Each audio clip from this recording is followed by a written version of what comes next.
Our CEO, Mrs. Johnson, refused to reply to mail addressed to Mr. Johnson. I just came back from a great skiing trip with a bunch of colleagues.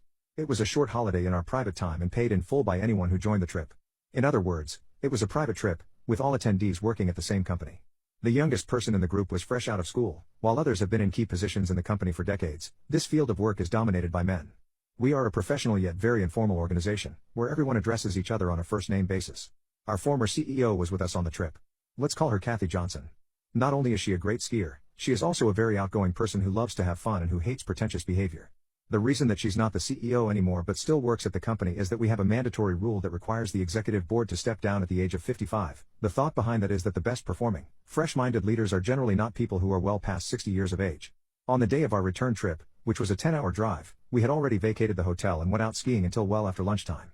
While we were changing clothes out in the open in the car parking, she shared a great story. While she was the CEO, she received many letters addressed to the CEO, Mr. Johnson or Mr. C. Johnson.